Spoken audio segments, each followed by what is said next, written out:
Amados hermanos, entramos en un tema tan controversial como ardiente, el destino final de Rusia.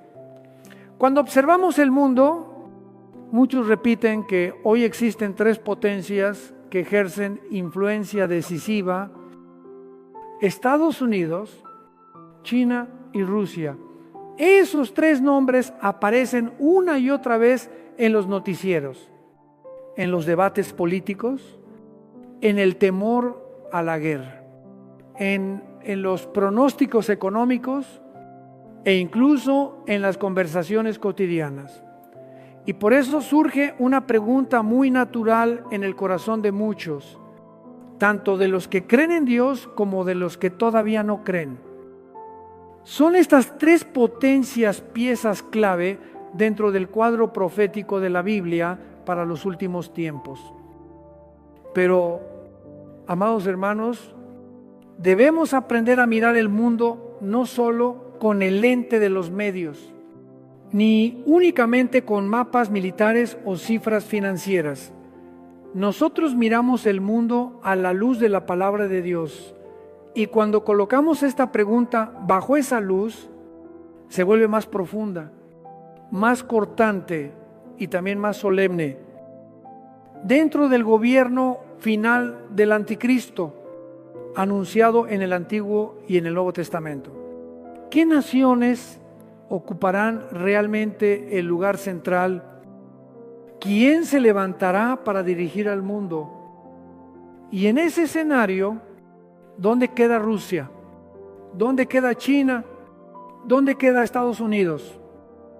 Sé que esto va a sorprender a muchos, porque en la mente del mundo moderno, Estados Unidos representa poder, China representa impulso económico y Rusia representa fuerza militar y un arsenal nuclear temible. Pero la Biblia no se impresiona con lo que deslumbra al ser humano. La Biblia traza el cuadro de Dios y Dios ve el final desde el principio, aun cuando el hombre se embriaga en medio de la historia. Por eso, desde el punto de partida, debemos establecer un principio crucial. No toda nación que hoy brilla será la nación que brillará en el desenlace final. No todo lo que hoy hace temblar al mundo será lo que se siente en el trono de la historia al final. Y tampoco porque un nombre aparezca con frecuencia en los titulares tenemos derecho a colocarlo a la fuerza dentro de un texto profético. Quiero que ustedes noten algo que muchos pasan por alto. Durante muchos años, incluso durante muchas décadas, ciertas interpretaciones proféticas han oscilado según el clima político. Cuando la Unión Soviética era fuerte, se interpretaba a la luz de la Unión Soviética. Cuando Rusia volvió a levantarse, se interpretó a la luz de Rusia. Cuando China comenzó a crecer, muchos corrieron a mirar a China. Cuando Estados Unidos lideró el mundo, se asumió que Estados Unidos debía estar en el centro. Pero la Biblia no cambia con las noticias. Las noticias cambian, la Biblia permanece firme. Así que debemos avanzar con sobriedad y con precisión. Vamos a mirar la historia de Rusia para comprender el ánimo de un imperio que adoró el poder y que en un momento decidió expulsar a Dios. Vamos a observar la geopolítica actual para reconocer cómo se está sacudiendo el orden mundial. Pero por encima de todo, vamos a regresar a las profecías para distinguir lo que es verdad bíblica de lo que es simple suposición humana. Y aquí está la pregunta inicial que quiero clavar en la mente de ustedes, como un clavo que no nos permita huir. Si la Biblia enseña que el poder final se formará mediante una confederación de 10 naciones, surgida del marco greco-romano y vinculada a la región del Mediterráneo, ¿cómo podrían Rusia, China o Estados Unidos estar en el centro de ese cuadro? Si la palabra de Dios ya definió la estructura del gobierno final, ¿con qué autoridad vamos a corregir el mapa de Dios? Solo porque el mapa del mundo está cambiando. Voy a decir desde ahora lo que muchos no están listos para oír, pero que no podemos evitar si queremos ser fieles a la Escritura. Rusia no es el centro del gobierno final del anticristo. China tampoco y Estados Unidos tampoco. No lo digo por desprecio, ni por minimizar su fuerza, sino porque cuando ponemos todo bajo la luz bíblica, el cuadro que aparece es completamente distinto de lo que el mundo está imaginando. Y precisamente eso nos conduce al propósito de todo este mensaje. Cuando ustedes escuchen la expresión el destino final de Rusia, no piensen que se trata de un análisis político común. Estamos hablando de cómo Dios ha colocado a las naciones en el capítulo final de la historia. Estamos hablando de cómo un imperio puede parecer inmenso ante los hombres y, sin embargo, ser pequeño dentro del plan soberano de Dios. Y estamos recordando lo que Jesús nos enseñó. No permitan que su corazón se turbe cuando vean que los reinos se sacuden, porque estas cosas deben suceder. Pero todavía no es el fin. Y el fin no pertenece a los tronos humanos, sino al Rey de Reyes. Amados hermanos, si queremos entender el destino final de Rusia, tenemos que mirar el alma de un imperio, porque Dios no evalúa a las naciones solo por sus fronteras, sino por su fundamento espiritual, por las ideas que echan raíces, por la actitud del ser humano frente a él. Y precisamente aquí, la historia de Rusia nos abre una lección que estremece. A finales del siglo XIX y a principios del siglo XX, Rusia vivía bajo el dominio de los zares. El poder se concentraba en un solo hombre, y Nicolás II fue el último zar. Pero miren esto, la historia no le pide permiso al ser humano antes de cambiar de rumbo. Se levantó una tormenta, estalló la revolución. Una dinastía entera fue barrida. Y Nicolás II, junto con su familia, fue asesinado en el torbellino sangriento de los primeros años del siglo XX. No fue solo la caída de una familia real, fue la señal de un pueblo arrancado de su viejo fundamento para entrar en un experimento social terrible. Después de la Primera Guerra Mundial, apareció un hombre con la ambición de cambiarlo todo, Vladimir Ilich Lenin. La revolución bolchevique estalló en el año 1917 y Rusia fue arrastrada a una guerra civil ideológica en la que se levantó al pueblo contra los ricos, contra lo que el marxismo llamó la burguesía. Pero, amados hermanos, lo verdaderamente aterrador no es que cambiaran de régimen, lo aterrador es que cambiaron el objeto de adoración. Cuando el ser humano expulsa a Dios de la vida nacional, no se vuelve neutral. Inmediatamente se arrodilla ante otro Dios, y ese Dios casi siempre se llama poder, Estado o ideología. De ahí nació la Unión de Repúblicas Socialistas Soviéticas, un imperio levantado sobre la convicción de que el ser humano puede construir un paraíso en la tierra sin Dios. Lenin murió y luego José Stalin tomó el poder, y la historia fue testigo de una de las épocas más brutales. La violencia no fue solamente en campos de batalla, fue la trituración de la dignidad humana dentro de la sociedad. Decenas de millones murieron en el siglo XX, no únicamente por bombas, sino porque un sistema convirtió la vida en cifras y al ser humano en herramienta. No olviden esto, cuando una ideología expulsa a Dios, no se detiene en cambiar economía o política, avanza hasta alterar la conciencia y termina paralizando toda una nación. Luego llegó un giro que muchos no creían posible. En el año 1991, el bloque soviético colapsó y la Guerra Fría llegó a su fin. Occidente respiró aliviado y pensó que entraba en una era sin enemigos. El dólar, el libre mercado, la democracia. Todo parecía haber triunfado para siempre. Pero, amados hermanos, aquí debemos ser sobrios. Una victoria geopolítica no equivale a ocupar un lugar en el capítulo final del plan de Dios. Un imperio puede caer de la noche a la mañana y un orden mundial puede voltearse más rápido de lo que cualquiera imagina. Y así ocurrió. Al entrar en el siglo XXI, Rusia vio levantarse un nuevo rostro, Vladimir Putin, con el sueño de restaurar la grandeza perdida y recuperar parte del territorio que se había escapado tras la caída de la Unión Soviética.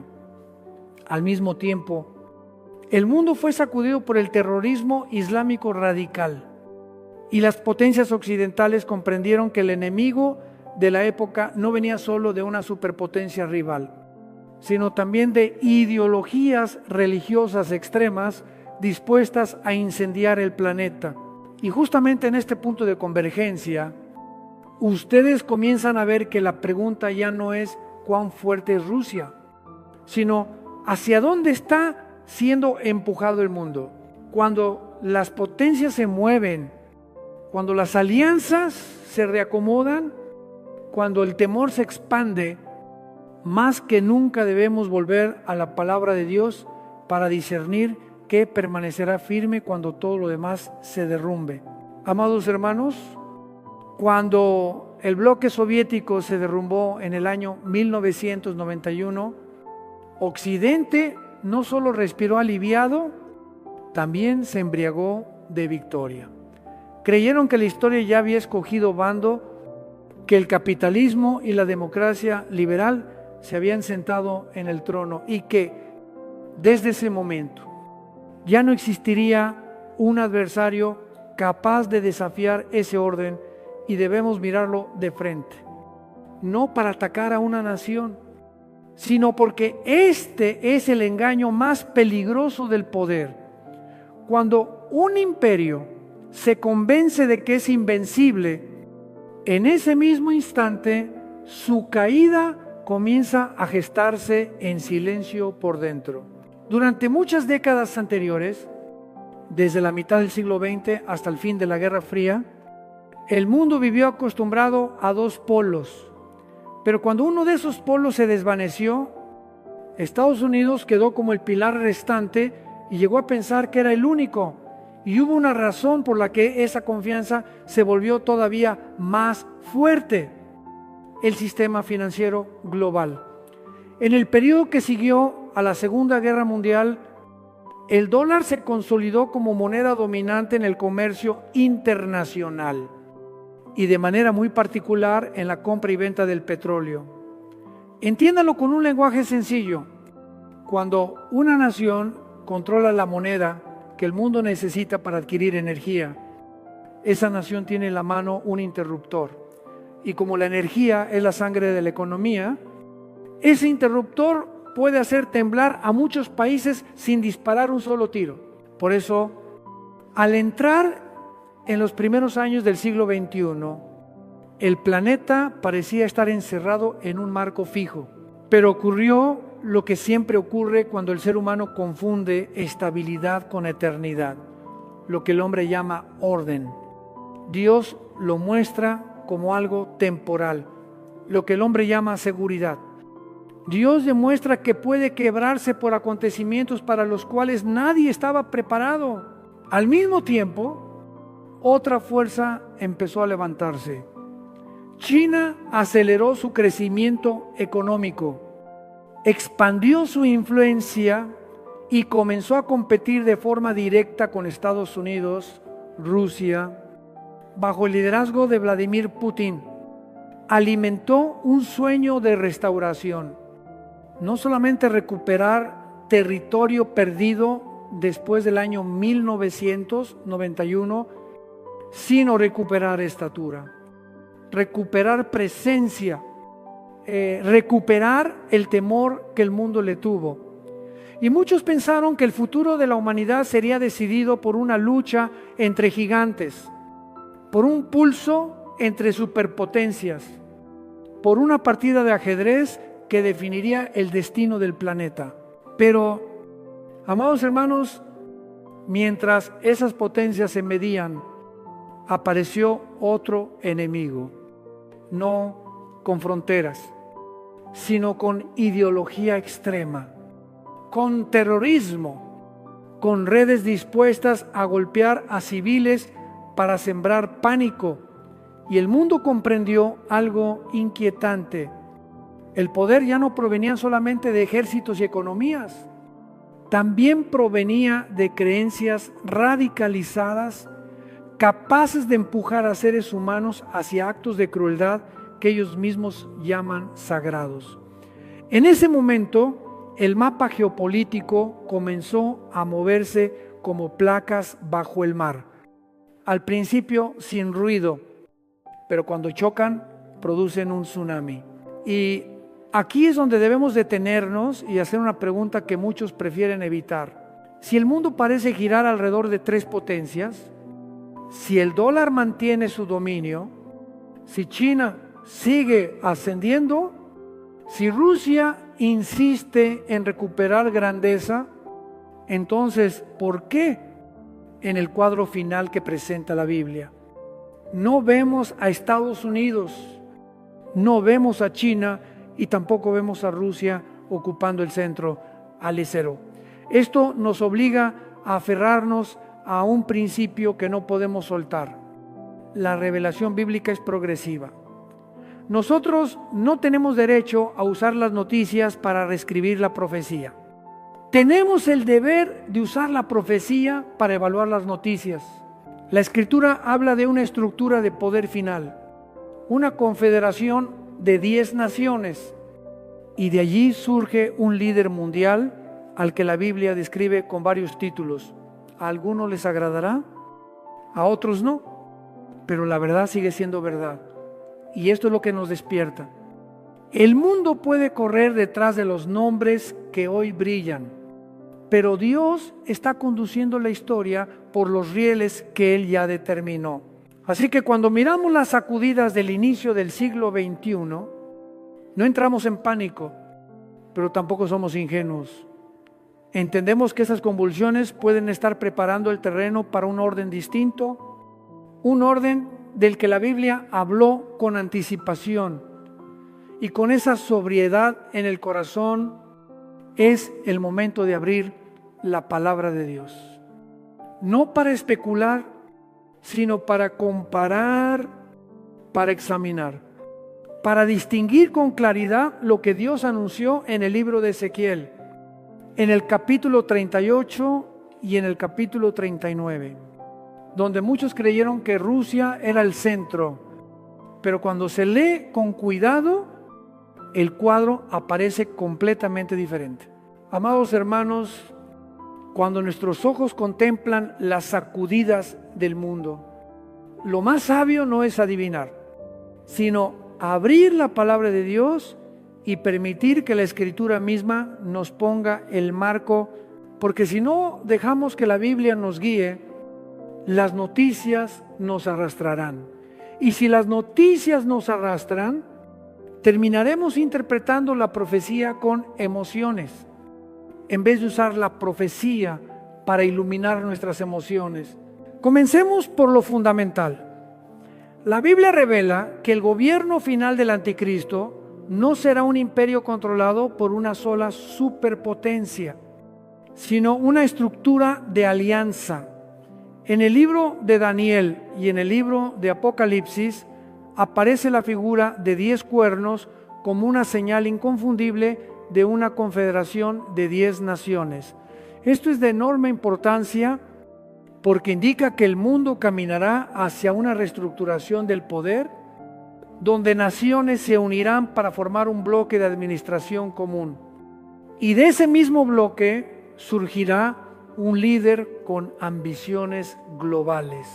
Ahora bien, ¿de dónde proviene esa confederación de 10 naciones? Cuando conectamos las piezas de la Escritura, el cuadro apunta a un espacio histórico y cultural vinculado de manera directa con la herencia greco-romana. En otras palabras, la estructura final no surge de un extremo lejano del oriente ni del continente americano, sino que se relaciona con la región del Mediterráneo, que fue el corazón de los imperios antiguos que moldearon el mundo clásico. Y cuando ustedes entienden esto, comienzan a ver por qué algo que suena paradójico se vuelve coherente. Naciones que hoy acaparan la atención del planeta pueden no tener el lugar central en el capítulo final que Dios ha determinado. Avancemos un paso decisivo. Durante mucho tiempo, muchos miraron el libro de Ezequiel en el capítulo 38 y el capítulo 39 y de inmediato lo asociaron con Rusia, porque allí se describe un ataque enorme contra Israel y pensaron, ¿quién podría hacer algo así si no fuera Rusia? Pero, amados hermanos, razonar a partir del poder del momento es una trampa. Dios no escribe profecía basándose en la fuerza de una época. Él escribe conforme a su plan eterno. Cuando entramos en esos dos capítulos, encontramos a un personaje llamado Gog, que procede de la tierra de Magog, ligado a regiones mencionadas como Mesec y Tubal. Y aquí muchos se apresuran, se van por el sonido de las palabras, hacen conexiones por semejanza y concluyen que se trata de Rusia. Pero la Biblia no nos llama a adivinar por sonidos parecidos. La Biblia nos llama a leer según la intención de Dios. Y hay una llave de oro dentro de Ezequiel. Una frase que si ustedes la retienen, ya no serán arrastrados por conclusiones precipitadas. Dios le habla directamente a Gog y le da a entender que no es un personaje extraño, recién aparecido, sino alguien de quien ya habían hablado los profetas desde tiempos antiguos. Eso significa que Gog debe encajar con un patrón repetido en el sistema profético del Antiguo Testamento. Si Gog es alguien a quien muchos profetas anunciaron, entonces debemos buscar a quién describieron, cómo lo llamaron, de dónde procede y cuál es su naturaleza. Aquí es donde se prueba nuestra sobriedad. Cuando seguimos la huella de los profetas, el nombre Gog no es el centro. El centro es la esencia del personaje. Los profetas hablaron de un enemigo final de Israel, de un líder soberbio, de alguien que reunirá naciones para oponerse al propósito de Dios. Ese personaje aparece con distintos títulos y esos títulos convergen en una sola realidad que el Nuevo Testamento también expone con claridad: el anticristo. Entonces, ¿qué está ocurriendo en Ezequiel? No se trata de un acertijo para adivinar qué país disparará primero. No se trata de un noticiero para pegar cada versículo a cada titular. Lo que está ocurriendo es que Dios está descorriendo el velo para mostrarnos la estructura del conflicto final. Israel será el punto de enfoque, naciones se unirán, un líder las conducirá y Dios manifestará su santidad delante de todos los pueblos. Y cuando el marco queda correctamente puesto, las preguntas empiezan a invertirse. En lugar de preguntar si Rusia invadirá a Israel, tenemos que preguntar quién es Gog según el lenguaje bíblico. En lugar de preguntar qué poder militar podría hacerlo, tenemos que preguntar qué alianza surgirá para conducir la historia hacia el desenlace. En lugar de preguntar qué nación está de moda, tenemos que preguntar qué señales dejó Dios en su palabra para que reconozcamos la dirección de esta era. Así que aquí no estamos ante un simple debate político. Estamos ante una prueba espiritual. ¿Quién guía nuestra manera de pensar? ¿Los medios o la Biblia? la emoción o la revelación, el rumor o la palabra de Dios. Y si escogemos la palabra, entonces debemos entrar con más profundidad en los términos, los lugares y las llaves del texto de Ezequiel, para ver por qué identificar a Gog con Rusia es una conclusión apresurada y por qué el cuadro bíblico nos está llevando hacia algo mucho más grande. Amados hermanos, ahora que hemos colocado el marco bíblico correctamente, debemos entrar en una parte que muchos evitan: atrevernos a leer el texto con cuidado, tocar palabra por palabra, término por término, frase por frase, hasta descubrir por qué una conclusión tan popular puede estar equivocada. Porque si no hacemos esto, terminaremos repitiendo lo que otros dicen y pensaremos que estamos parados sobre la palabra, cuando en realidad estaremos parados sobre tradiciones humanas de interpretación. En el libro de Ezequiel, en el capítulo 38 y el capítulo 39, hay dos cosas que ustedes deben retener con firmeza. La primera, el ataque descrito aquí no es un choque menor ni un conflicto local, es una alianza, una concentración de naciones, una invasión que sube como nube para cubrir la tierra y que se dirige contra el pueblo de Israel. La segunda, Dios mismo está gobernando el curso del acontecimiento, porque Él declara que traerá a ese líder sobre su tierra para que las naciones reconozcan su santidad. Ahora escuchen con mucha atención, la llave más grande está en la frase donde Dios habla directamente con el personaje llamado Gog. Dios deja claro que no se trata de alguien desconocido, recién aparecido, sino de alguien de quien Él ya había hablado desde tiempos antiguos por medio de los profetas de Israel. En otras palabras, Gog no puede ser solo una etiqueta que nosotros pegamos sobre un gobernante moderno porque nos parece poderoso. Gog debe encajar dentro de la estructura profética que atraviesa todo el Antiguo Testamento. Y cuando seguimos esa estructura, lo primero que descubrimos es que Gog no funciona como un nombre propio común, sino como un título, una designación, una manera de referirse a un jefe, a un comandante, a una cabeza dentro de una alianza. Así que si nos equivocamos desde el inicio, todo el mensaje se tuerce. Durante mucho tiempo, algunos tomaron una palabra del texto, la palabra Ros, y como sonaba parecido al nombre de una nación moderna, concluyeron que se trataba de Rusia. Pero, amados hermanos, esa es una interpretación basada en sonido, no en significado. En hebreo, Ros significa cabeza, significa líder, significa la parte principal de una estructura. No es el nombre de un país. Cuando alguien toma una palabra que significa cabeza y la convierte en el nombre de una nación, rompe el texto en el mismo lugar donde pretende explicarlo. Entonces el pasaje deja de hablar de Rusia. El pasaje está hablando de una cabeza, de un líder supremo, de alguien que encabeza una alianza vinculada a regiones mencionadas como Mesec y Tubal.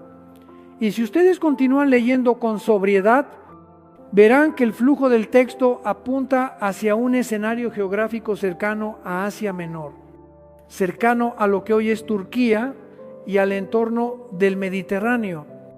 En vez de ser empujado hacia el extremo norte por suposiciones humanas, pero hay algo todavía más fuerte. Si Gog es alguien de quien los profetas ya habían hablado, y al buscar en los profetas no encontramos a nadie llamado Gog como tal, eso nos obliga a comprender que Gog es un título, una manera distinta de nombrar al mismo personaje. En la Escritura, a una misma realidad se le puede nombrar con distintos títulos. Y entonces la pregunta se vuelve inevitable. ¿Cómo llaman los profetas al enemigo final de Israel? lo llaman el asirio, lo llaman el cuerno pequeño, lo describen como un soberbio, un rebelde, una bestia, el hombre de pecado, el hijo de perdición.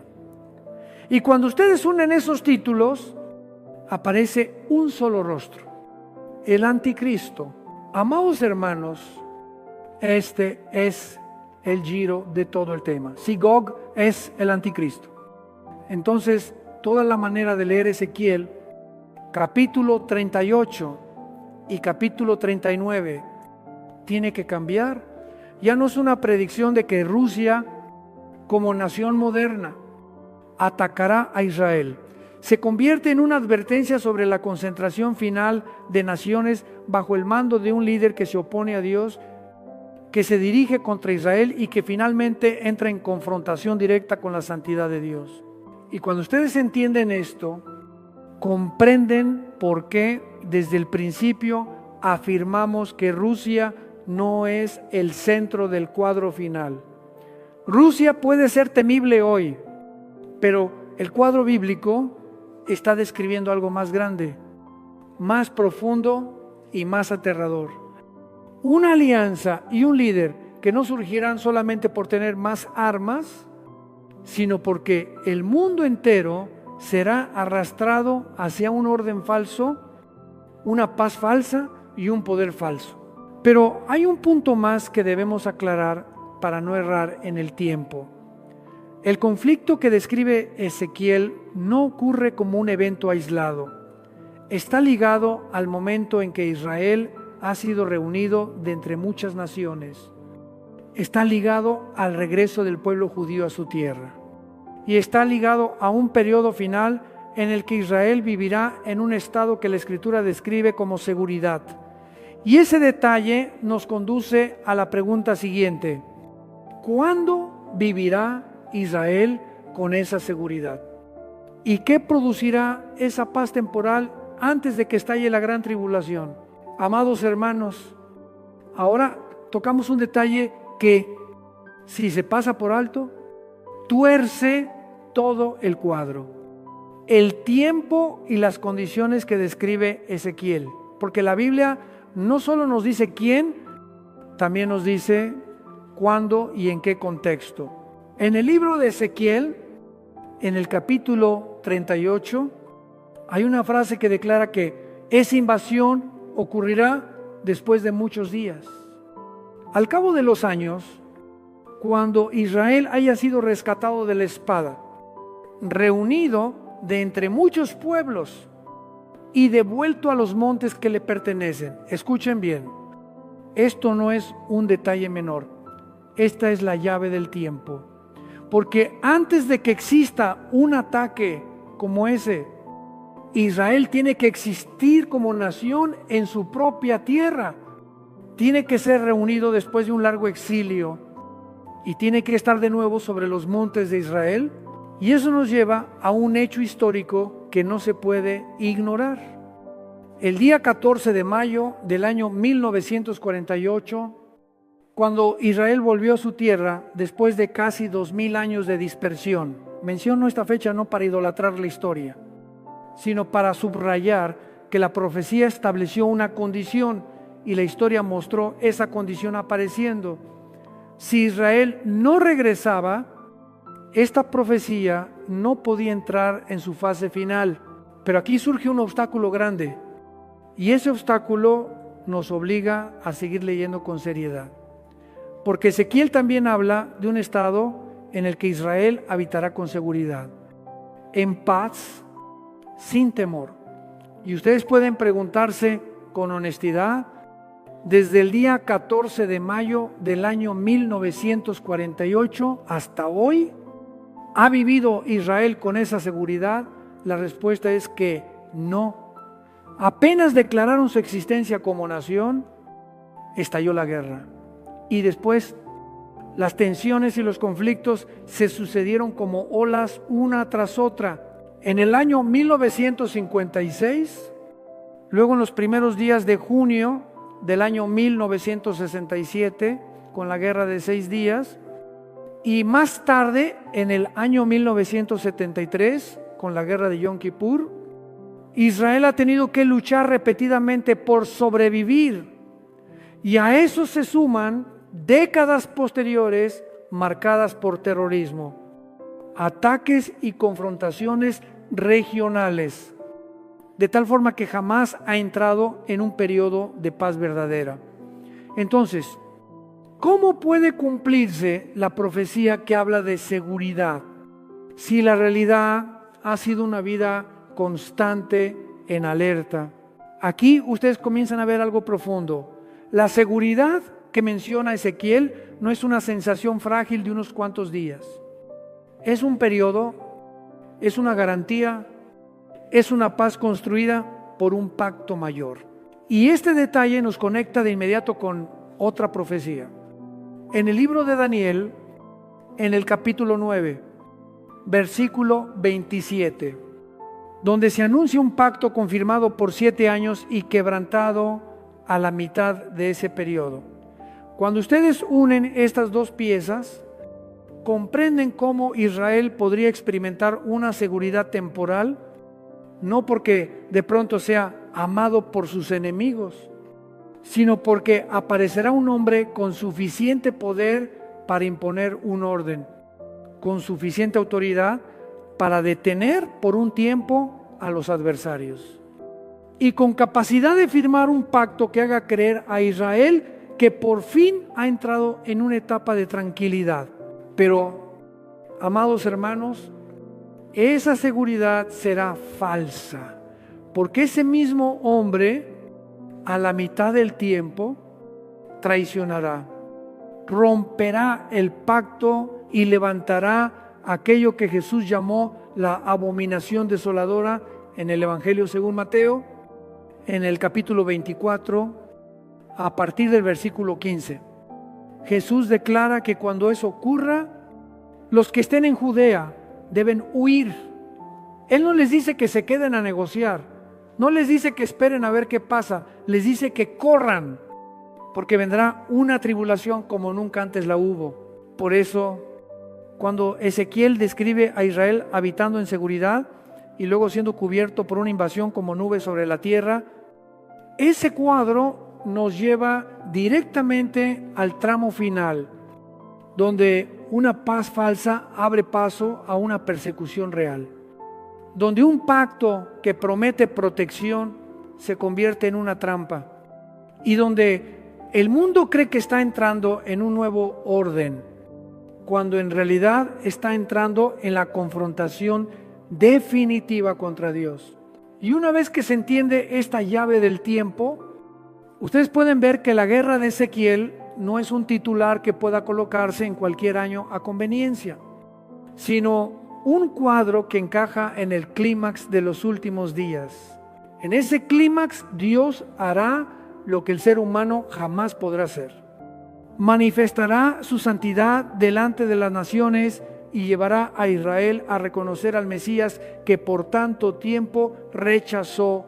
Amados hermanos, ahora que hemos visto la llave del tiempo en Ezequiel, debemos avanzar un paso más, porque existe un error muy común. Muchos imaginan que Ezequiel, en el capítulo 38 y el capítulo 39, describe una guerra aparte, desconectada del clímax final. Pero cuando se lee con cuidado, este cuadro no puede colocarse en cualquier etapa según la conveniencia. Nos conduce directamente al momento en que Dios hace notorio su nombre santo y en que Israel entra en la renovación espiritual que los profetas anunciaron desde hace siglos. Miren el resultado de esa guerra en Ezequiel, capítulo 39.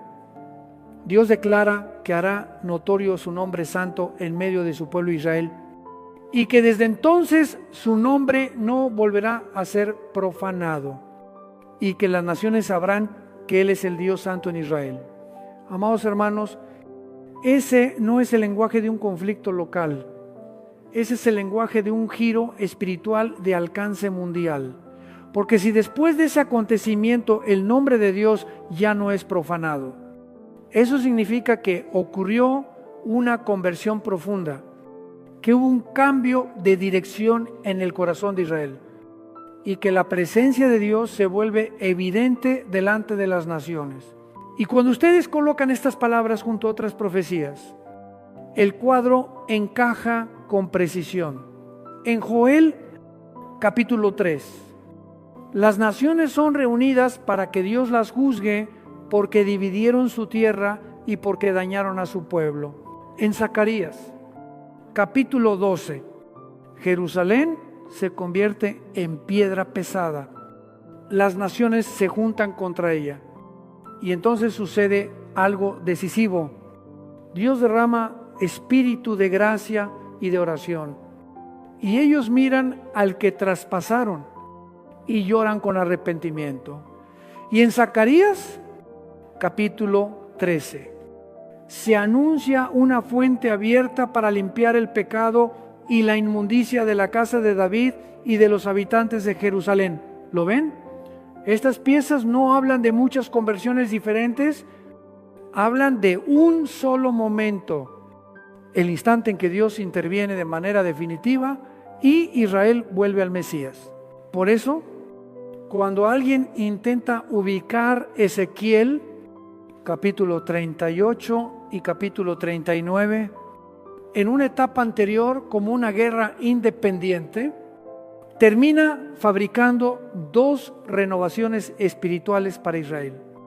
Dos momentos en que el nombre santo es restaurado, dos ocasiones en que las naciones reconocen a Dios de un modo único. Pero la Biblia no presenta ese escenario. La Escritura apunta a un solo clímax, a un punto de convergencia donde Dios cierra el capítulo del juicio y abre el capítulo de la restauración. Y aquí está la razón por la que Ezequiel se conecta de manera tan estrecha con la batalla final que el Nuevo Testamento describe, cuando los reyes de la tierra son reunidos para el gran día del Dios Todopoderoso. Se le llame Armagedón o se le llame la guerra final. La esencia es la misma. Las naciones se concentran contra el propósito de Dios y Dios manifiesta su poder. Amados hermanos, esto es lo que debe despertarnos. La profecía no fue dada para alimentar curiosidad, sino para sacudir la conciencia. Cuando vemos al mundo moverse hacia estructuras de alianza, cuando vemos a Jerusalén convertirse en el centro de disputa, cuando vemos a las naciones cada vez más dispuestas a confrontar, no entramos en pánico, pero entendemos que todo está avanzando hacia una cita que Dios ya anunció, y precisamente porque este cuadro es un clímax, por eso es todavía más equivocado reducirlo a una sola nación como Rusia. Aquí no se trata de un país contra otro país, se trata de un orden mundial que se concentra bajo el mando de un líder rebelde y de Dios entrando en la historia para revelar quién es Él. Así que ustedes ya pueden ver la línea de conexión. Ezequiel no está solo, se enlaza con Joel, se enlaza con Zacarías y se enlaza con el gran río bíblico sobre la venida de Jesucristo y la restauración final de Israel. Y cuando lo entendemos así, dejamos de leer Ezequiel como si fuera un boletín militar y lo escuchamos como lo que realmente es. Una advertencia y una promesa, una advertencia sobre la confrontación final y una promesa de que Dios no abandonará a Israel, sino que cumplirá todo lo que ha dicho. Amados hermanos, ahora que el cuadro está claro y entendemos que Ezequiel no describe una guerra aislada, la pregunta ya no es si Rusia atacará o no a Israel, sino hacia dónde se moverá el mundo para formar exactamente la estructura que la Biblia anunció. Porque si al final existe una confederación de 10 naciones, si el centro gira alrededor del Mediterráneo y de la herencia grecorromana, si de ese mismo bloque se levantará un líder rebelde, Entonces eso exige una reacomodación gigantesca del poder sobre la tierra.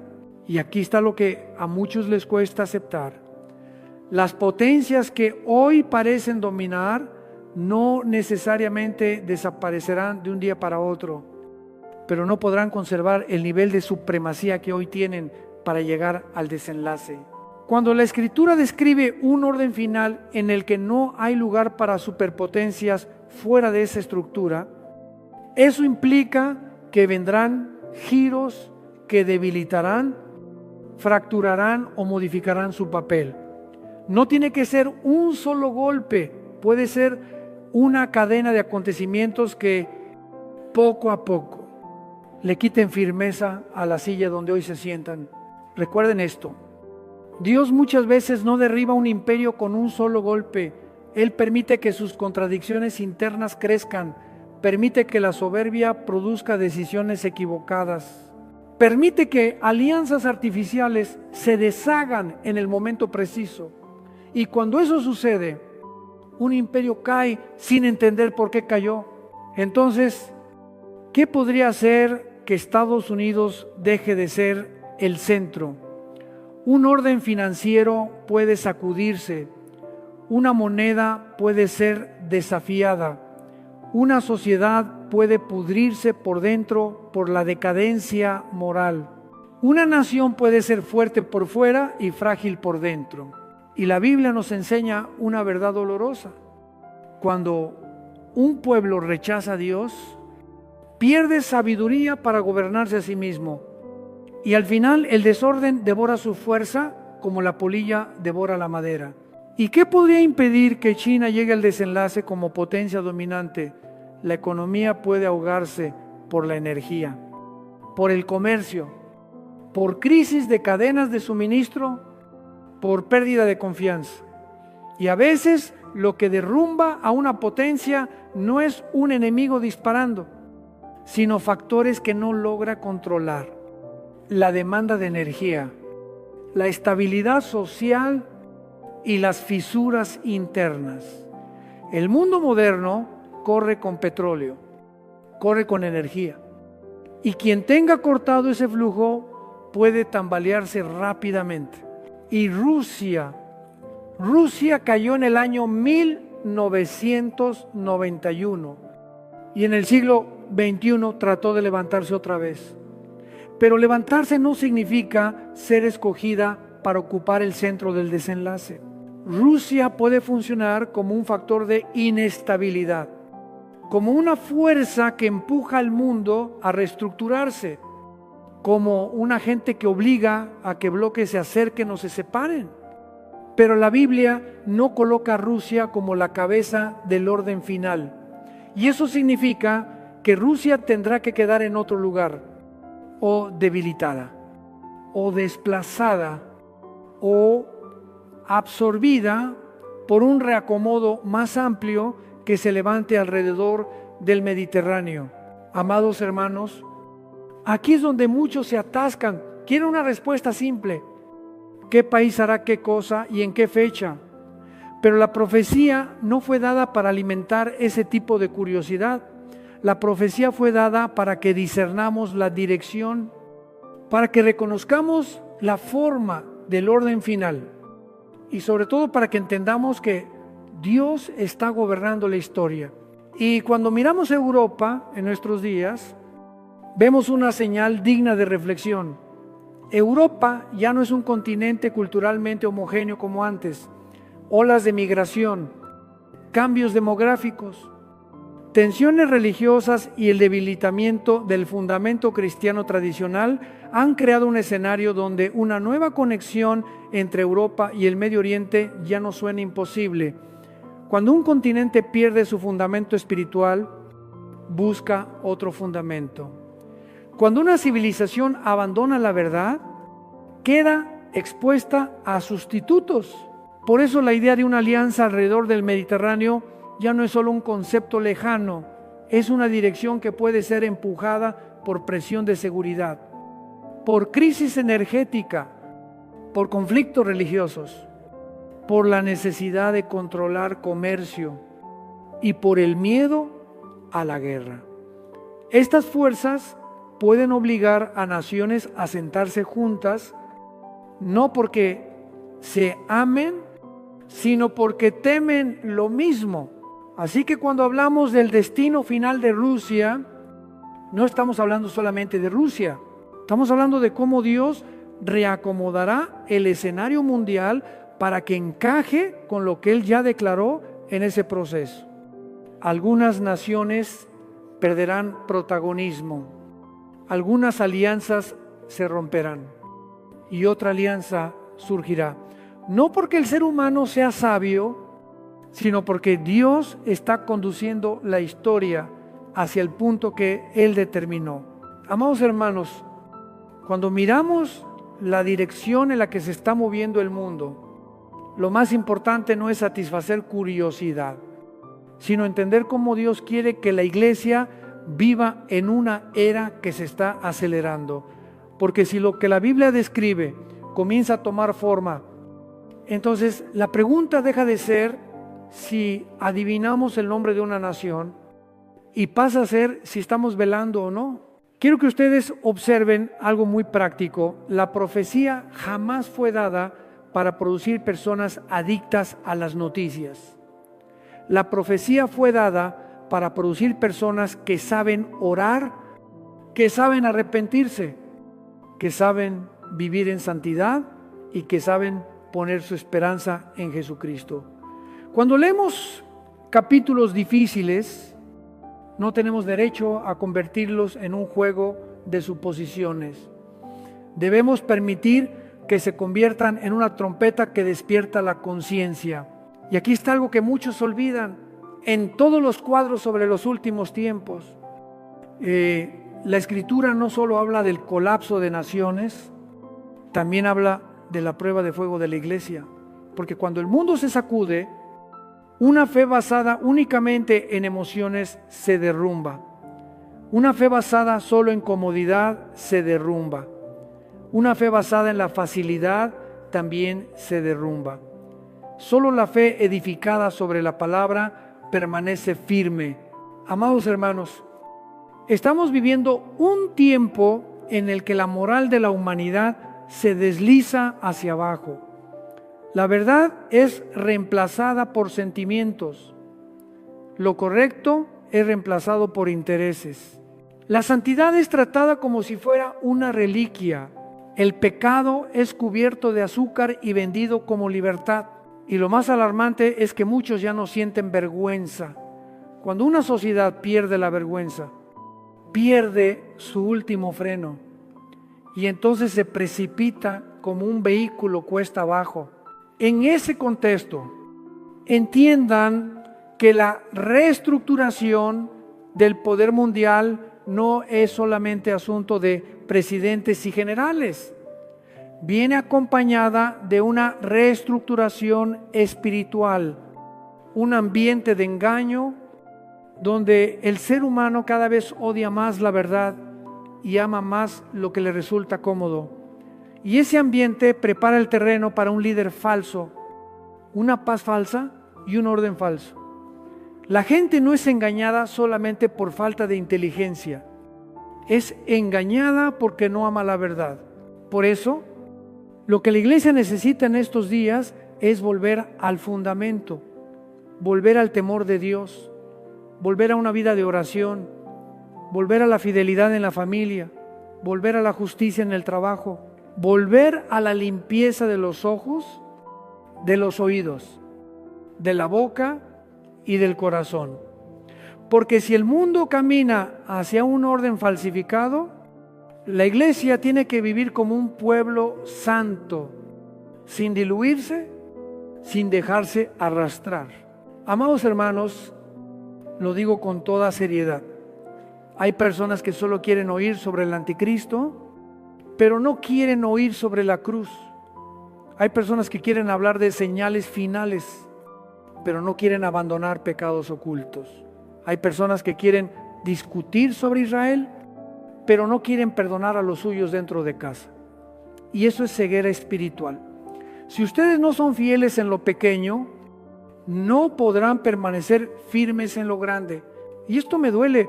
Muchos creyentes pasan horas escuchando análisis, predicciones y siguiendo cada acontecimiento, pero no pasan tiempo leyendo la Biblia con humildad. No oran por sus hijos, no corrigen su vida familiar, no rompen hábitos pecaminosos. Amados hermanos, eso no es velar, eso es curiosidad. La verdadera vigilancia siempre conduce al arrepentimiento y a la santificación. Así que cuando hablamos del destino final de Rusia, recuerden que el objetivo no es que sepamos qué le pasará a Rusia, sino que sepamos cómo debe vivir la iglesia. Si Dios está conduciendo la historia hacia el desenlace, nosotros debemos conducir el corazón de regreso a Dios. Si el mundo entra en tinieblas, nosotros caminamos en la luz. Si el engaño aumenta, nosotros nos aferramos a la verdad. Y aquí está nuestra esperanza. Nosotros no esperamos al anticristo, esperamos a Jesucristo. No ponemos nuestra confianza en imperios, la ponemos en un reino que no puede ser sacudido. No tememos el final de los sistemas humanos, porque eso solo anuncia que el rey está cerca. Y el que pertenece a Jesucristo no necesita entrar en pánico, necesita prepararse, mantener la lámpara encendida y vivir como quien está a punto de encontrarse con su Señor. Amados hermanos, ahora llegamos al punto final de todo este mensaje, no para satisfacer curiosidad, sino para dejar una marca profunda en el corazón. Porque si ustedes han escuchado hasta aquí, deben entender que el destino final de Rusia no es solo un asunto geopolítico, es un recordatorio de lo frágiles que son todos los imperios cuando se enfrentan al plan eterno de Dios. Los reinos vienen y se van, los líderes se levantan y desaparecen, los sistemas que parecen intocables también se corrompen y caen. Rusia tuvo su época de zares y se desplomó. Rusia levantó un imperio sin Dios y se desplomó. Rusia entró al siglo XXI con sueños de restauración, pero los sueños no escriben el último capítulo. China puede acelerarse, Estados Unidos puede dominar por un tiempo, Europa puede reacomodarse, pero, amados hermanos, todo eso son olas en la superficie. La corriente profunda de la historia está en la mano de Dios. Y por eso, cuando alguien me pregunta ¿hacia dónde va Rusia?, yo respondo como la Biblia me obliga a responder. No puedo hablar como comentarista político, tengo que hablar a la luz de la palabra. Rusia no se sentará en el trono central del gobierno final. Rusia puede ser un factor de presión, un agente de sacudida, un elemento que empuje al mundo hacia un reacomodo, pero Rusia no es la cabeza de la confederación de 10 naciones que la Escritura describe. Y eso significa que Rusia tendrá que ser colocada en otro papel, reducida, debilitada o transformada dentro del orden que Dios permitirá que se forme. Pero, amados hermanos, si nos quedamos ahí, perderemos lo más importante, porque el final no es si Rusia se hace más pequeña o más grande, el final es que Dios se manifestará. Su nombre será exaltado y su plan de salvación llegará a cumplimiento. La Biblia declara que al final las naciones sabrán que Él es el Dios santo e Israel reconocerá al Mesías. Habrá una fuente abierta para limpiar el pecado.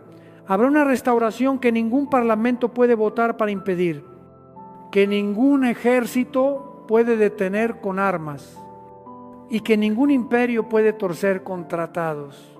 Y entonces Jesucristo volverá. Esto no es una idea poética, esto es el eje de la historia.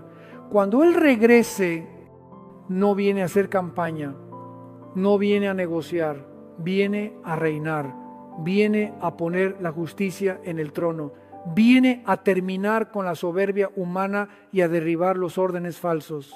Por eso quiero dejarles esta última palabra como un llamado, no como entretenimiento. Si ustedes están en Cristo, permanezcan firmes. Si están a medias, regresen. Si están viviendo en pecado oculto, arrepiéntanse.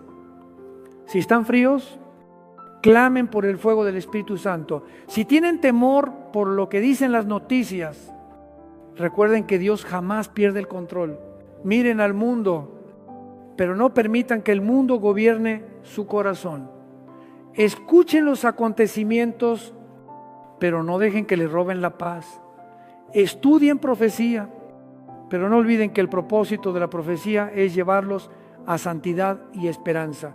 Y recuerden que nuestra esperanza no está en una superpotencia, no está en una moneda, no está en una alianza, está en aquel que con una sola palabra hará que todo se someta. Amados hermanos, que Dios nos dé ojos para ver, oídos para oír y un corazón para obedecer. Que Él nos guarde del engaño de esta era, de la soberbia del conocimiento y del enfriamiento de la fe. Que Él purifique a su iglesia en estos días, que la haga fuerte y llena de luz. Y que nos recuerde cada día que no pertenecemos a este mundo, pertenecemos al reino eterno. Y nuestro Rey está por venir. Amén. Hermanos amados, entramos en una pregunta ardiente y delicada que toca los cimientos de la fe y de la historia. ¿Cuál es el destino final de Rusia y si las potencias actuales ocupan el lugar central en el orden último que la Biblia ha anunciado? Ante los ojos de la humanidad se alzan tres nombres poderosos: Estados Unidos, China y Rusia, como cordilleras gigantes que sombrean el cielo de la economía, de lo militar, de la cultura y de la filosofía. Pero a la luz de la palabra de Dios, luz que no miente, debemos preguntar con serenidad: ¿son esas montañas la última cadena de la historia de la salvación? ¿O solo las laderas que conducen a un valle más hondo, donde la profecía y la revelación nos señalan la silueta de otro poder? Si recorremos el meridiano del tiempo, vemos a Rusia vestida con el ropaje de los zares, con una dinastía larga, brillante y a la vez trágica. Pasaron generaciones y aquella casa real se desplomó en la tormenta revolucionaria, cuando el último zar, Nicolás II, fue ejecutado junto con su familia. La banda sonora del siglo XX comenzó con los cañones de la Primera Guerra Mundial. Y en medio del humo surgió el nombre de Lenin, que encendió la revolución bolchevique y levantó un nuevo orden llamado Unión de Repúblicas Socialistas Soviéticas. Después, al morir Lenin, José Stalin tomó el poder y el mundo contempló una maquinaria ideológica implacable que trituró a decenas de millones de vidas. La historia no solo registra cifras, registra los llantos que el viento arrastra sobre la estepa helada. Luego la Guerra Fría extendió su sombra durante muchas décadas, como dos trenes corriendo por el mismo riel, sin chocar pero listos para destruirse. En 1991 el bloque soviético cayó. El telón de hierro se rasgó y muchos pueblos que vestían el mismo abrigo de la Unión Soviética salieron convertidos en naciones independientes. Desde entonces el mapa geopolítico recibió piezas nuevas, en su mayoría países de mayoría musulmana en Asia Central, entre Mongolia, Ypsilon, China, con nombres que al pronunciarlos parecen traer el eco del desierto y de la montaña. Mientras tanto, Occidente se elevó con la sensación de que la nueva era le pertenecía: economía de mercado, democracia liberal, el dólar convertido en el torrente sanguíneo del petróleo mundial. Quien quisiera comprar petróleo debía pasar por esa moneda. El mundo creyó avanzar hacia un crepúsculo sin tormentas, pero la historia, como el Jordán en crecida, no fluye serena por mucho tiempo. El ataque terrorista que derribó las torres en Nueva York redibujó el mapa de las amenazas y el planeta entero despertó al descubrir que frente a sí no había solo una competencia ideológica, sino un laberinto nuevo de violencia. Sin embargo, la palabra de Dios nos enseña que hay otro mapa colgado en el muro de la historia. Ese mapa no se mide por kilómetros ni por kilómetros cuadrados, sino por promesas, advertencias y la cosecha de la justicia. Al leer los capítulos 38 y 39 de Ezequiel, encontramos un nombre que ha confundido a muchas generaciones: Gog. Muchos estudiosos de buena voluntad lo asociaron a Rusia por una semejanza de sonido entre Ros y Rusia, pero el lenguaje bíblico, como el trigo, debe molerse, amasarse y hornearse con paciencia y reverencia. Ros en hebreo significa cabeza, el que encabeza la posición de liderazgo. No es el nombre de una nación, sino el título de un hombre que se levantará. Unirá los pueblos y conducirá una coalición. Entonces, ¿quién es Gog? ¿Es un país o es una persona? La Biblia nos ofrece una pista preciosa. Dios habla a Gog como a un individuo, un caudillo. Y al abrir otras páginas de la Revelación, vemos los títulos entrelazarse como hilos que tejen una misma túnica: el anticristo, el asirio, el cuerno pequeño, la bestia, el hombre sin ley, el hijo de perdición. Según los profetas, se trata de un personaje histórico y escatológico que encabezará una máquina político-religiosa contra Israel en la etapa final. Lo esencial aquí es reconocer que la geografía bíblica apunta a una confederación de tono mediterráneo y de Oriente cercano, con raíces grecorromanas ampliadas, y que no coloca a Rusia, China o Estados Unidos como el centro de la estructura postrera. ¿Y por qué un malentendido puede durar tanto? Porque la revelación divina avanza con el tiempo. El profeta ve lámparas a la distancia a través de la niebla de los siglos. Y cuando la humanidad se acerca, la luz se vuelve más nítida. Lo que hace 2600 años se contempló en figuras, hoy podemos contrastarlo con la historia, la geografía, la arqueología y el movimiento de los pueblos. Ese progreso exige humildad para corregir conclusiones apresuradas y aferrarnos a lo que el texto realmente dice. En el centro del relato está Israel. Las palabras de Jesús sobre la ruina de la ciudad santa se cumplieron cuando Jerusalén cayó bajo la bota de Roma. El templo fue arrasado y el pueblo de Dios se dispersó.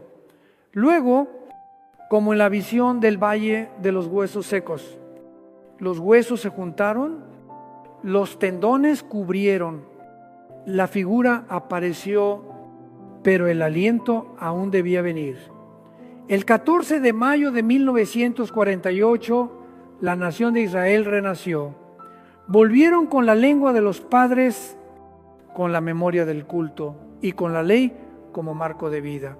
Pero en el plano espiritual, este pueblo sigue esperando el soplo del Espíritu. Viven, pero todavía no viven para Dios. Edifican. Pero su corazón orante aún no late con el antiguo compás.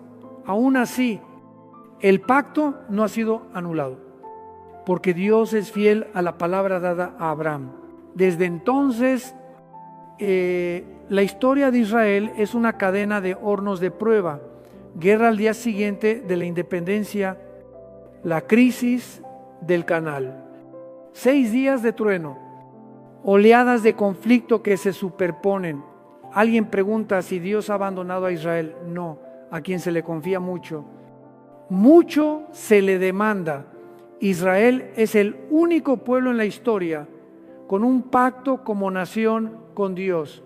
Cuando se alejan, ciegan dolor, para que en el tiempo de Dios miren al que traspasaron y regresen. Entonces las sombras largas de la historia se encogerán ante el sol de justicia. Volvamos a la pregunta sobre las 3 potencias. La Escritura muestra una paradoja que sacude.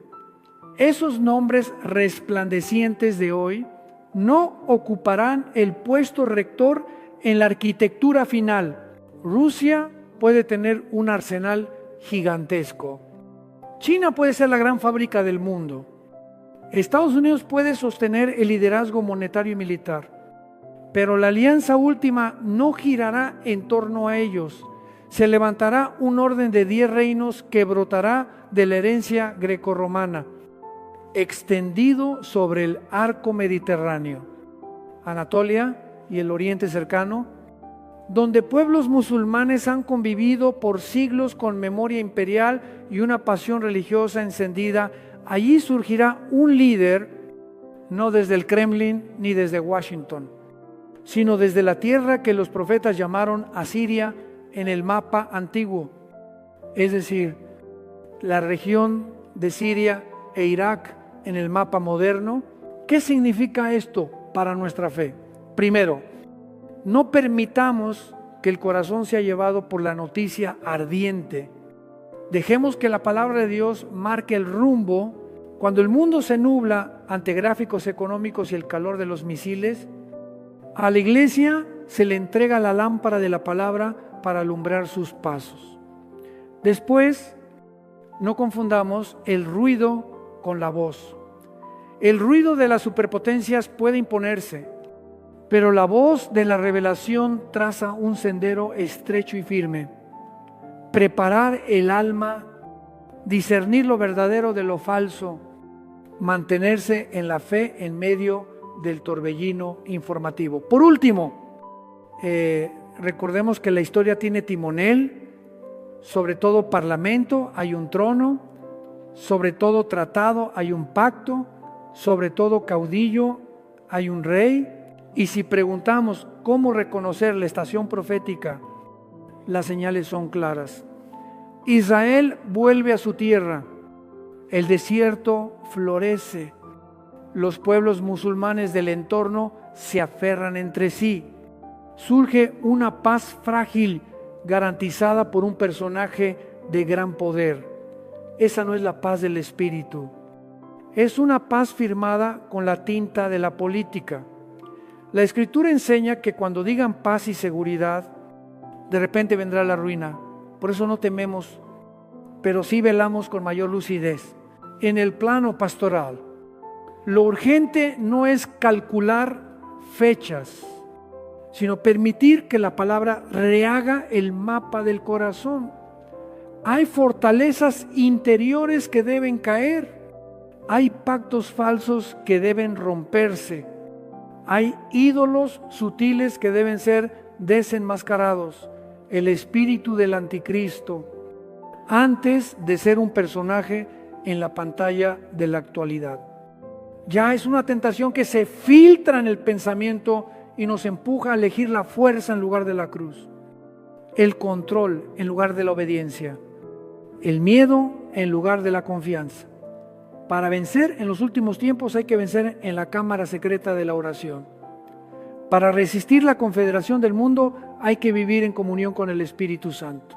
Así que, hermanos, al mirar a Rusia, China y Estados Unidos, no elevemos la vista como si fueran 3 estrellas del destino. Miremos más bien instrumentos en la mano del que es el que usa tanto a las potencias como al desierto para realizar su designio de bondad. Dejemos que el corazón aprenda el compás de la Biblia, de la creación a la redención, del exilio al regreso, de la guerra a la paz verdadera a los pies del Mesías. Y nosotros, el primer paso es la conversión. El siguiente es el estudio de la palabra. El último es el testimonio con valentía y mansedumbre. Porque la verdad no necesita gritar para levantar a las almas cansadas. Que el Espíritu Santo nos conceda ojos de profeta y corazón de pastor, para que en medio del estruendo del mundo escuchemos el susurro de Dios. No temas, porque yo estoy contigo. Entonces entenderemos que las montañas del poder de este siglo son solo el primer plano y que el fondo es el reino que desciende del cielo, donde Cristo reina y toda rodilla se dobla y toda lengua confiesa. Hermanos amados, continuamos el camino de la exégesis con temor reverente y con la paz que proviene de la palabra de Dios para aclarar el nombre enigmático Gog y el término Ros que tantas generaciones han malinterpretado. El centro de este paso es devolver al texto bíblico su sentido preciso, de modo que el mapa escatológico aparezca nítido y no quede oculto por conjeturas ruidosas. Ante todo, afirmemos que Gog no es el nombre de una nación, sino la designación de un jefe. En Ezequiel capítulo 38, la expresión príncipe soberano ha sido asociada con Rusia de forma apresurada por un parecido superficial. Sin embargo, Ros en hebreo significa cabeza, el que encabeza la posición suprema. De allí procede Rosh Hashanah, cabeza del año en la tradición judía. Por lo tanto, cuando el profeta menciona a Gog, Jos de Mesec y Tubal, lo revelado no es el nombre de Rusia, sino el título de un líder supremo que está al frente de una estructura de poder. Este es el discernimiento fundacional, porque si erramos aquí, todo el esquema profético se desvía. Una vez desatado este nudo lingüístico, miramos el versículo clave que ilumina la identidad de Gog. Ezequiel capítulo 38, versículo 17, registra que Dios habla directamente a esta figura y le recuerda que desde antiguo habló de él por medio de sus profetas. Si Gog fuera una nación contemporánea, como algunos suponen, ¿cómo es que todos los profetas hablaron de esa nación como si fuera una persona? La construcción del pasaje muestra que Gog es un individuo, un caudillo con dimensión histórica y escatológica, anunciado por una cadena de profetas como quien se levantará contra Israel en el tiempo final. Así, los títulos de la Escritura comienzan a encajar en un único retrato: el asirio, el cuerno pequeño, la bestia, el hombre sin ley, el hijo de perdición. Todos convergen en una misma realidad, la del anticristo. Aquí el profeta Isaías nos ayuda a ubicar la geografía y la teología. El capítulo 10 presenta la vara de la ira de Dios llamada Asiria. El trasfondo antiguo sitúa a Siria sobre el territorio que hoy corresponde a Siria e Irak. Es la misma franja que la Biblia denomina tierra de Sinar, tierra de los caldeos, ámbito de Babilonia. La enseñanza pastoral es profunda. Dios es Señor de la historia y puede usar un poder político vecino para corregir a su pueblo cuando éste se aparta de la verdad. Que Asiria sea llamada vara no significa que Dios apruebe la maldad.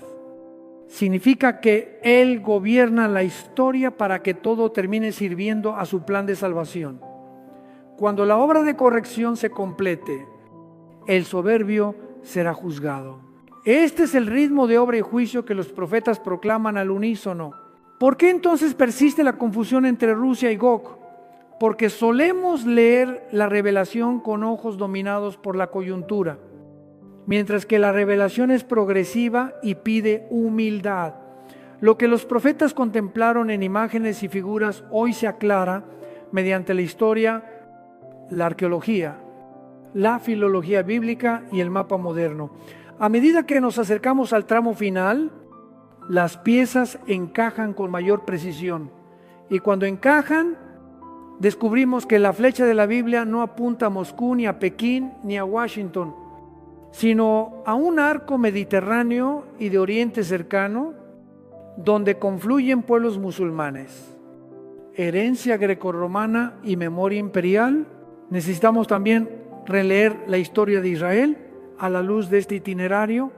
La palabra de Jesús sobre la caída de Jerusalén se cumplió, el templo fue destruido y el pueblo de Dios se dispersó por casi 2000 años. La visión del valle de los huesos secos en Ezequiel capítulo 37 se vuelve entonces la figura clave de la restauración nacional. El 14 de mayo de 1948, los huesos se unieron, crecieron tendones y carne, la figura tomó forma, pero el profeta afirma que al principio el espíritu aún no estaba en ellos. Por eso, aunque la nación fue restablecida, la travesía de conversión para reconocer al Mesías permanece en el horizonte del designio divino. Israel existe como realidad política y jurídica legítima, pero aguarda la plenitud espiritual cuando el Salvador se manifieste. A partir de allí, la historia contemporánea ha sido una cadena de hornos de prueba. Desde la guerra del día siguiente a la independencia, pasando por la crisis del Canal, hasta la guerra de los 6 días, seguidas por nuevas oleadas de conflicto. La supervivencia de Israel no es solo estrategia, es testimonio de que Dios no ha roto el pacto con Abraham. Por eso, la doctrina del reemplazo que pretende que la Iglesia suplantó a Israel como pueblo de la alianza es un error peligroso. La Escritura y la historia confirman la fidelidad de Dios en el tiempo que Él ha señalado. Israel mirará al que traspasaron y volverá con arrepentimiento y adoración, desde la enseñanza pastoral. Esto tiene una consecuencia práctica. Estamos llamados a leer los tiempos con el mapa bíblico, no correr tras el ruido de las potencias, no imponer etiquetas coyunturales al texto revelado, sino permitir que la palabra rehaga nuestra mente. Aquí, la correcta comprensión de Ros es la llave. Si Ros es cabeza, entonces Gog es el que encabeza. Si Gog es el que encabeza, tenemos base para conectar con todo el expediente del anticristo en el Antiguo y en el Nuevo Testamento. Y cuando ese retrato se define, ya no hay razón para afirmar que una superpotencia del norte moderna ocupa el centro de la estructura final. El centro es una persona, no una superpotencia. Un hombre se levantará, convocará a los reyes, erigirá un bloque de poder mixto, político y religioso. Tenderá a Israel una paz de seguridad aparente y a mitad del camino romperá el pacto, abriendo un periodo de tribulación sin precedentes. Isaías capítulo 10 subraya que Dios castigará la soberbia del rey de Asiria cuando haya concluido su obra en el monte Sión y en Jerusalén. Esto apunta al clímax escatológico con la intervención gloriosa de Cristo. En la economía de la salvación, toda medición política, militar y económica termina siendo música de fondo frente al pacto y al juicio. Porque la profundidad de la historia no la determina el Producto Interno Bruto ni el número de ojivas nucleares, sino el grado de obediencia o rebeldía del hombre ante el Creador. Este es el punto de apoyo que guarda la paz del creyente en medio de malas noticias y tempestades. En esta perspectiva, llamar a Sirio al personaje central no lo limita a las fronteras de Siria o Irak actuales. Es un signo teológico histórico que identifica la zona cultural y espiritual donde ese poder crece, no el pasaporte político de un individuo. Dicho de otro modo, Asiria es el modo bíblico de ubicar un eje de dominio en la llanura de Sinar y en Babilonia, donde desde los días de Nimrod se elevó el desafío contra Dios. Por eso, cuando el cuadro final se despliegue, no busquemos señales solo en centros de poder alejados del Mediterráneo y olvidemos la cuna del desorden en pleno cercano Oriente. De aquí brotan 3 conclusiones pastorales. Primera, corrijamos el hábito de leer la Biblia por ecos superficiales. Que una palabra suene parecido a una nación no significa que el texto hable de esa nación. Segunda, tomemos conciencia del carácter progresivo de la revelación. Dios no cambia, pero nuestra comprensión de sus designios crece con el tiempo gracias a la luz de la historia y de las ciencias auxiliares. Tercera, coloquemos a Israel en su sitio dentro de la fe. Israel es un signo doble. Recuerda la fidelidad de Dios al pacto y advierte sobre el duro destino del pueblo elegido cuando se aleja del que lo llamó. ¿Cómo vivir entonces? El primer paso es volver a la palabra para que quite el polvo de la costumbre y de los prejuicios. El siguiente paso es orar en silencio, porque la batalla escatológica comienza en el corazón, donde elegimos obediencia en lugar de control, la cruz en lugar del poder. El paso final es testimoniar en el mundo con rectitud y llenura del Espíritu. Cuando el planeta se agite por boletines de último momento, la iglesia debe erguirse como columna de nube que guía en el desierto, recordando a la humanidad que sobre todo parlamento hay un trono, sobre todo tratado hay un pacto y sobre todo caudillo hay un rey. Si condensáramos toda esta exposición en una sola invitación, sería la invitación a la vigilancia. Vigilancia para no identificarnos con Rusia. Vigilancia para reconocer a Gog como el que encabeza, que emergerá en el marco mediterráneo y de Oriente cercano. Vigilancia para ver que la obra de corrección y salvación de Dios continúa con Israel, a pesar del polvo político y moral que cubre el rostro de nuestra época, y vigilancia para preparar el propio corazón, de modo que cuando sople el viento fuerte de los últimos tiempos, la casa de la fe permanezca en pie por estar edificada sobre la roca. Que el Espíritu Santo abra nuestros ojos para percibir el orden escondido en el caos y nos conceda valentía mansa y humildad firme para que en medio del estruendo del mundo sigamos oyendo la voz de la revelación. Manteneos firmes porque el tiempo está en mis manos.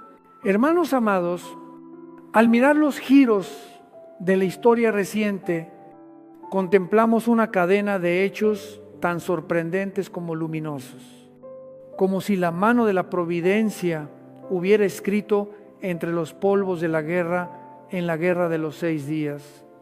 En muy pocas jornadas, Israel derribó la aviación de varios países árabes vecinos, controló la península del Sinaí, entró en Gaza, recuperó Jerusalén y mantuvo las alturas del Golán en el norte. El mundo quedó atónito, como quien presencia un viento recio que barre el desierto y deshace cálculos militares de muchos años.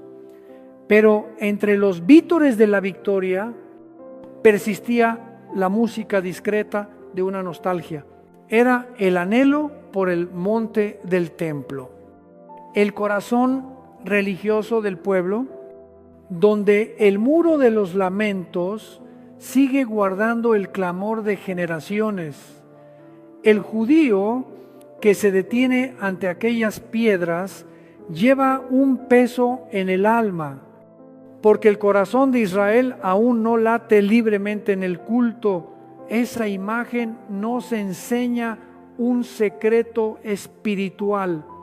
Una nación puede ganar batallas y ensanchar fronteras, pero mientras el corazón de la adoración no sea restaurado, sentirá que le falta lo esencial allí, en ese espacio de carencia.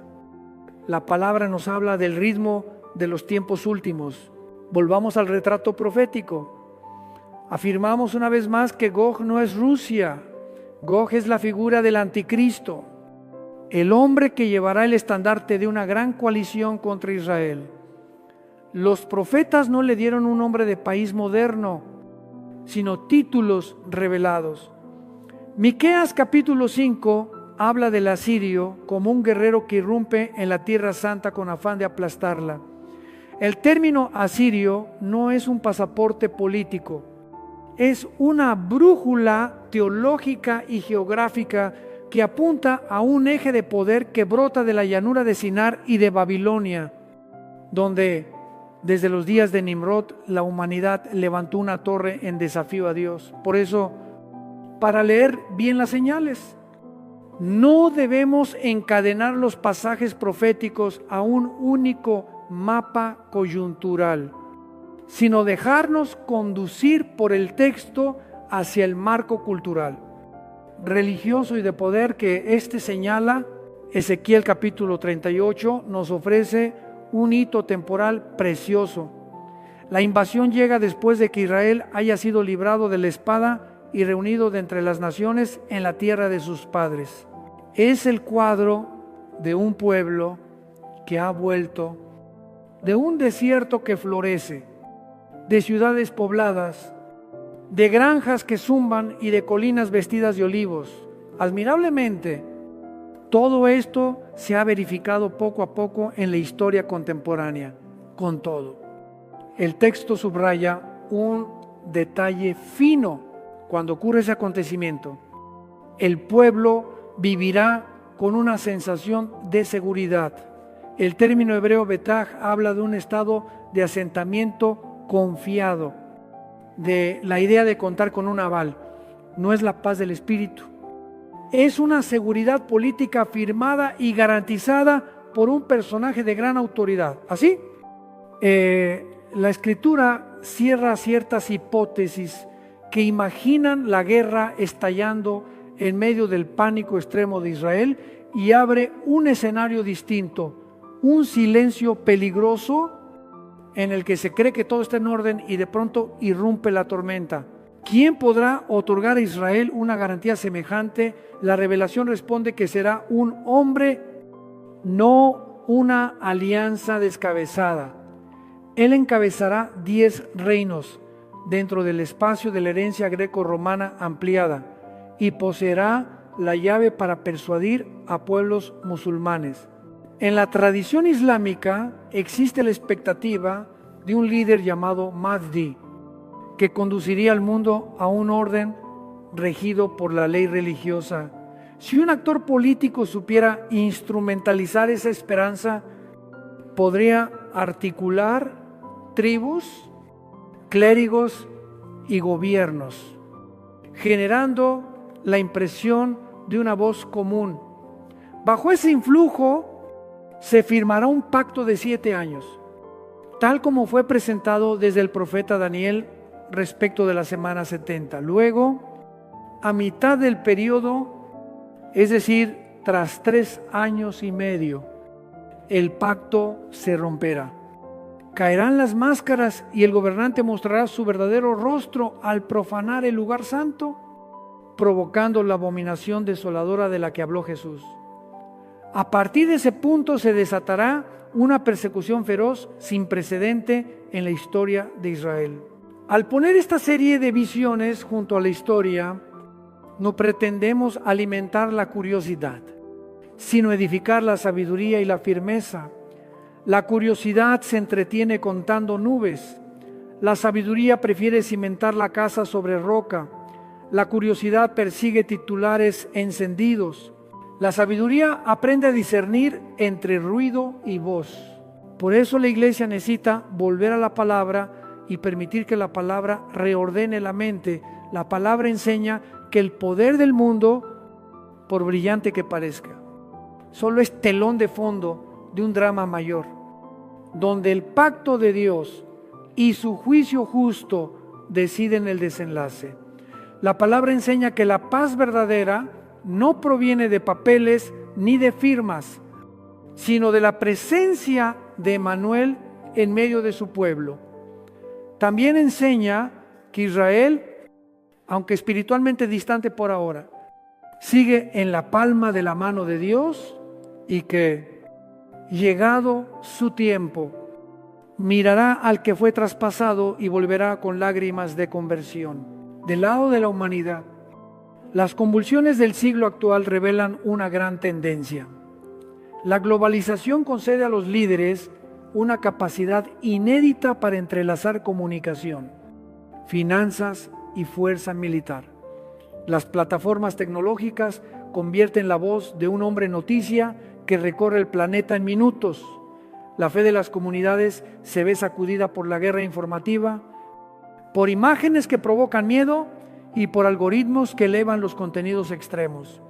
En este contexto, un personaje con magnetismo religioso y político que hable el lenguaje de la seguridad y el orden, que evoque la memoria imperial y vista su ambición de símbolos sagrados, puede ganarse a las multitudes con rapidez. De ahí que la advertencia bíblica no busque asustarnos, sino despertarnos. Velar no significa mirar a todo líder con sospecha amarga. Significa guardar el corazón limpio, la fe perseverante y la mente sobria para no ser arrastrados por el engaño respecto de Israel.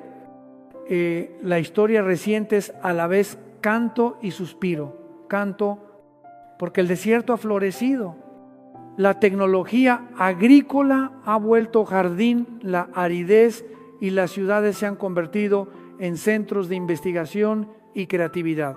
Suspiro por las guerras sucesivas, por las heridas difíciles de curar y por el vacío del monte del templo que permanece como obsesión a la luz de esto. Comprendemos por qué tantos judíos lloran ante el muro, no solo por la memoria de la opresión, sino porque todavía no poseen un lugar oficial para ofrecer el sacrificio según la tradición de los padres. Desde la perspectiva de la revelación, esto forma parte del designio misterioso de Dios, hasta que surja un pacto que prometa una paz breve. Pensarán que el corazón del culto ha recuperado su latido cuando ese pacto sea traicionado. El pueblo comprenderá y en medio del dolor clamará y será salvado. Mientras esperamos, ¿cuál es el camino práctico para los creyentes? Primero, edificar una inteligencia bíblica sólida. No leer los pasajes proféticos como acertijos para jugar a las adivinanzas, sino como invitación a entrar en la sabiduría de Dios. Aprender el espíritu del conjunto. Un versículo no contradice al resto. Un término no puede forzarse por ecos coyunturales. Después, vivir la solidaridad. Al pensar en Israel y en los pueblos musulmanes vecinos, no permitamos que el corazón resbale hacia el odio. Dios ama a todas las naciones. No quiere que nadie perezca, sino que todos lleguen al conocimiento de la verdad. Por eso nuestro deber es orar por la paz, por la justicia, por la seguridad de los inocentes y por una puerta abierta al Evangelio, incluso en los lugares aparentemente más cerrados. Finalmente, custodiar un culto puro. Cuando el altar del hogar arde, la oscuridad de los tiempos tiene menos poder para entrar. Cuando la oración secreta es constante, la tentación del control y del miedo se debilita. Cuando la comunidad se mantiene unida en el amor, los planes de división pierden eficacia. En el nivel del discernimiento, seamos cautos ante las voces que prometen paz a costa de la verdad. Cualquier camino que exija entregar la conciencia para comprar una sensación de seguridad invita a una nueva esclavitud. Toda consigna que maquille el mal con lenguaje moral es carnada del adversario. Todo proyecto que coloque al hombre en el centro en lugar de Dios es semilla de idolatría. La experiencia de siglos muestra que cuando una sociedad pacta con la mentira para conseguir tranquilidad, pierde la verdad y pierde la paz. Por eso la iglesia debe estar dispuesta a perder ventajas para guardar la verdad, a ser incomprendida para mantener la caridad y a permanecer sola si es preciso para ser fiel al Salvador. Cuando todo esto se reúne, aparece el gran cuadro. Rusia, China y Estados Unidos pueden seguir siendo jugadores de talla en el tablero mundial, pero no son los pilares de la estructura final según la revelación. El eje del desenlace apunta a una confederación asentada en el arco mediterráneo y del cercano oriente, con un jefe designado por la Escritura mediante títulos que han resonado por siglos desde el día en que Israel volvió a su tierra. El campo floreció y el pueblo creció. Vivimos los capítulos de apertura del tramo final.